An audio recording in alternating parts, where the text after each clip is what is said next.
Hey, I'm Myers, and yesterday, I got test pressings showed up for stuff coming out on my label. So, in case you don't know what a test pressing is, basically when you send a record off to be pressed at the pressing plant, they make the master stamp or the master die that they're going to make all the records out of, and they'll, instead of doing the whole fucking run, in case there's an issue, they make 5 quick ones of just plain black vinyl, plain white center label, nothing on it, and they send those 5 copies out for you to listen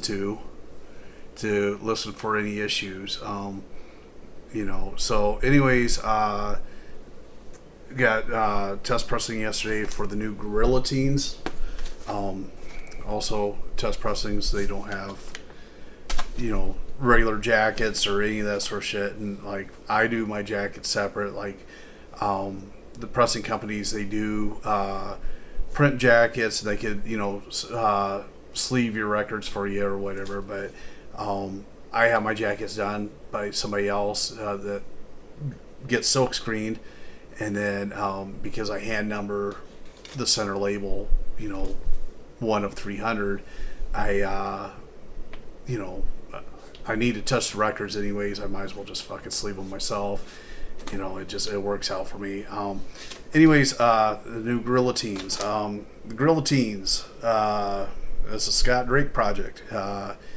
If you guys are a fan of the Humpers or Suicide Kings or all these other fucking the Vice Principals, Love Sores, the guy's been in a fuck ton of bands, and they all kind of sound that they all have a Scott Drake sound to them, and so if you're into what he does, you're going to rejoice in knowing the new Guerilla Teens sounds like a fucking Scott Drake project.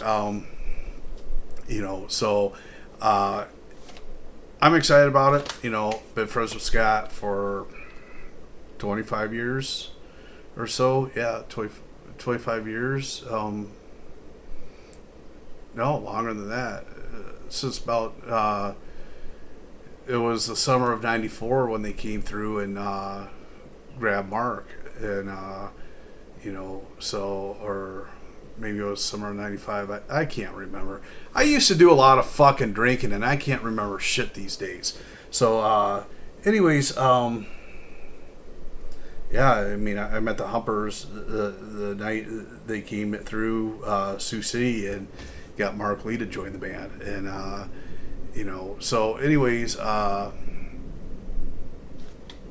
the Guerilla Teens, they're great. They're not the Humpers. They have there's, I mean, it sounds like a Scott Drake record, but there's subtleties, and I think these guys sound a lot more polished than anything the Humpers ever did.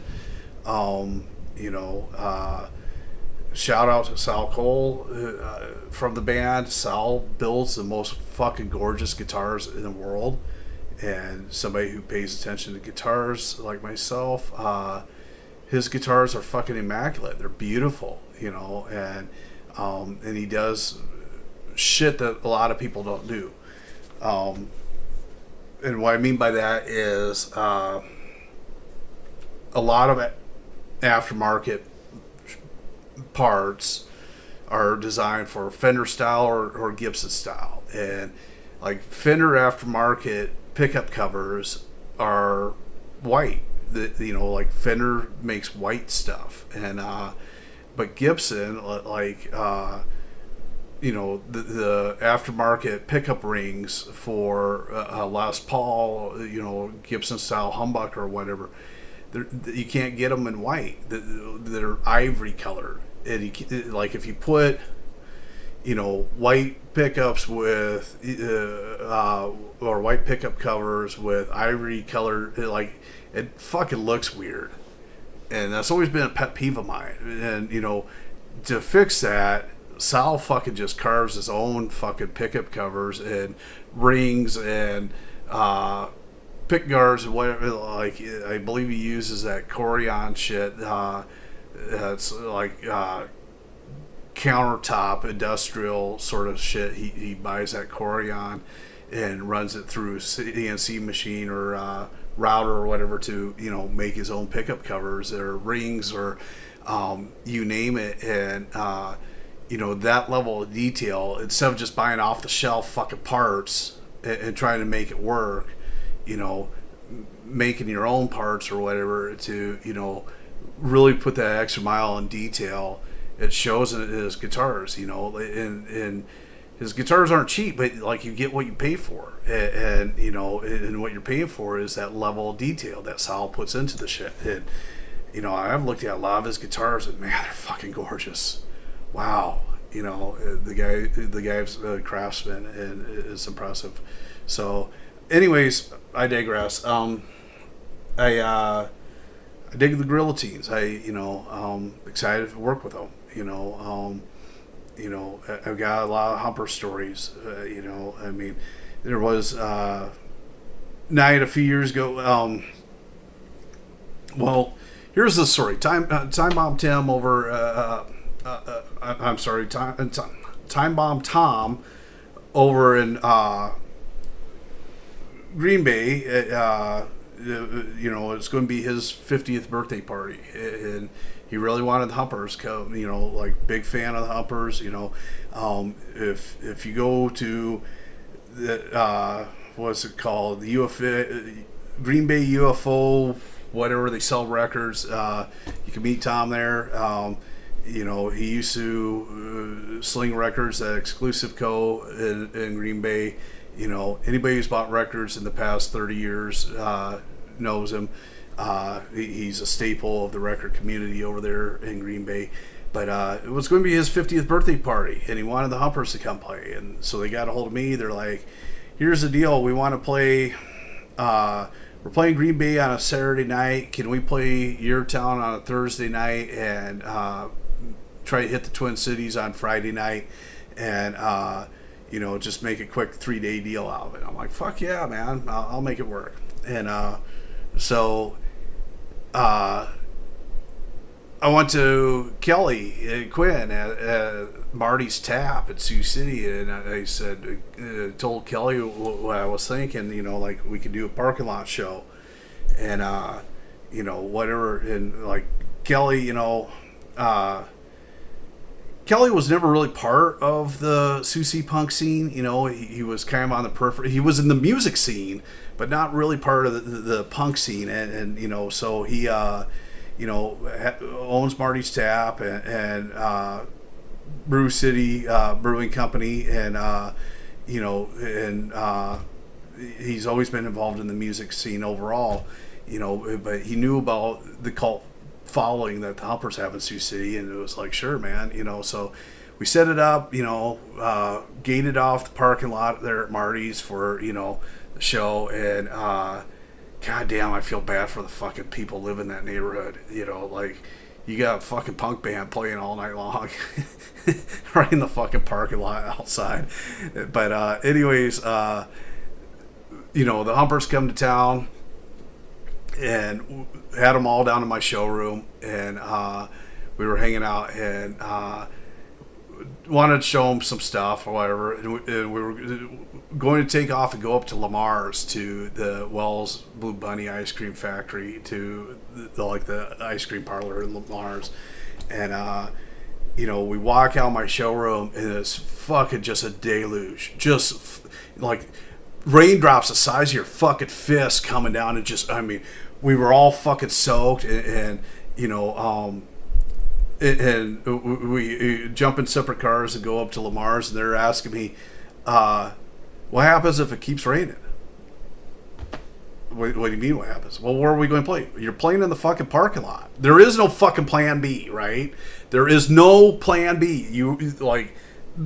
They're only, and I don't know how it happened. Like, I had total fucking confidence that, like, this is going to work. There is no plan B. The skies are going to clear up. The band's going to play. And, I don't know, like, sometimes I could do that manifest destiny where, you know, I could will things into existence. I can, you know, and I had no fucking plan B. I had no option. You know, like the skies had to clear up. It had to quit raining, and the show was going to go on, and it did, and it was fantastic. Hand painted police car from Omaha opened, and their last song that they did, Hand Painted Police Car did the NXS song Don't Change, and it just set the mood. It just set the fucking mood of that song. If you're familiar with the NXS song Don't Change, you know, it's a mood setting song, you know, and so everybody's just like in this great mood, excited to see old friends, and just, you know, we just heard, you know, Hand Painted Police Car's version of Don't Change, which fucking rocked, and everybody's just like in this gleeful mood. There's no fucking aggro fucking bullshit. There's no fights.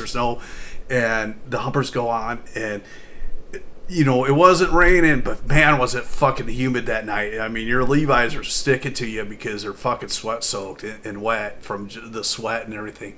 And, but anyways, they went on stage. It was a great night. I mean, like I told the guys in the band, like when they got there, open your guitar cases.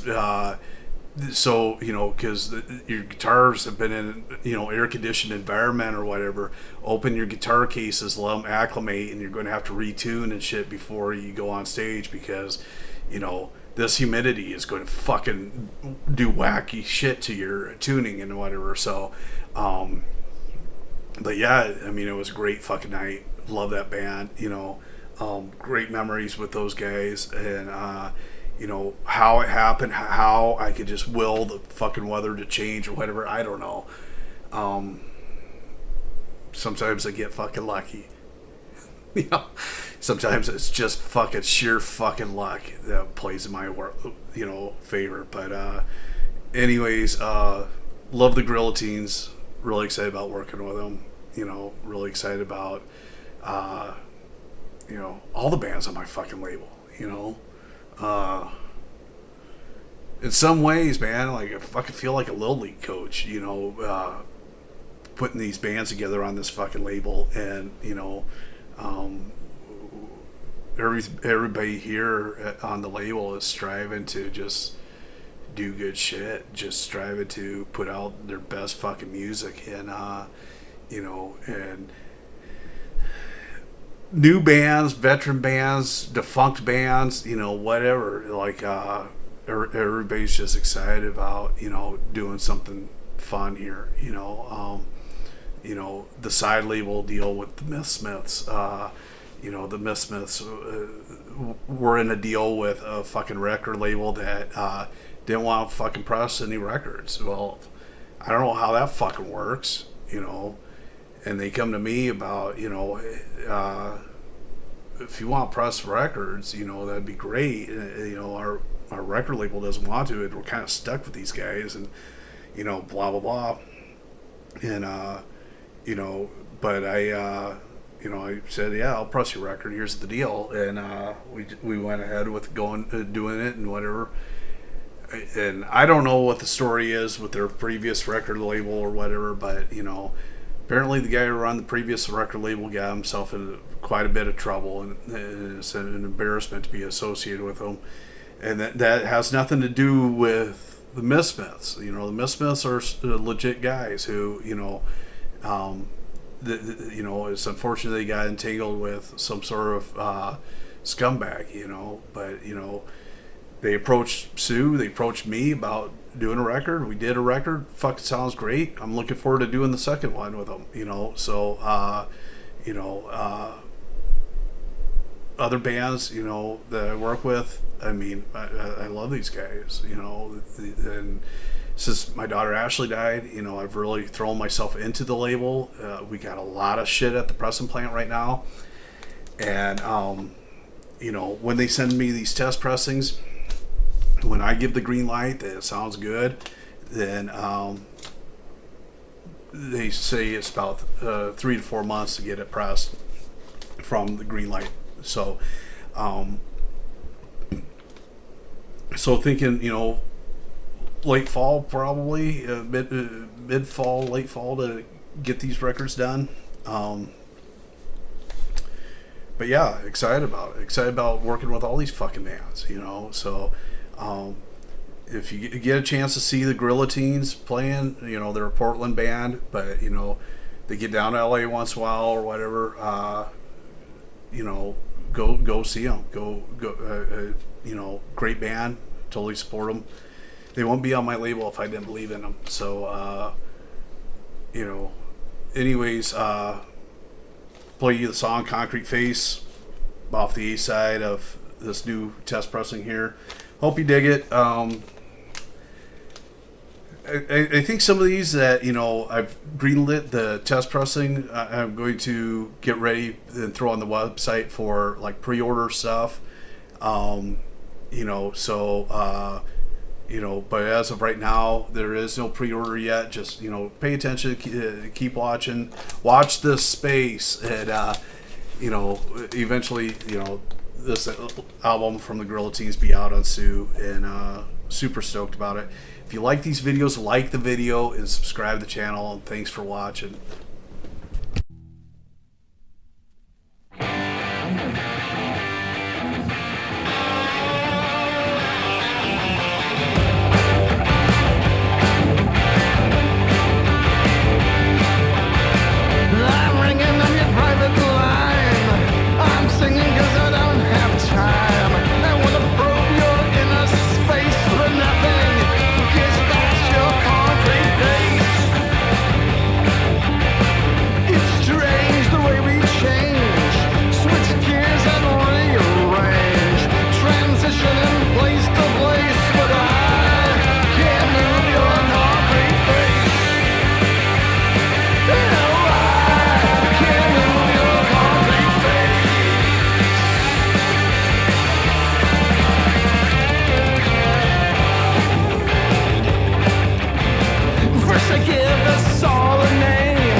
Till dawn.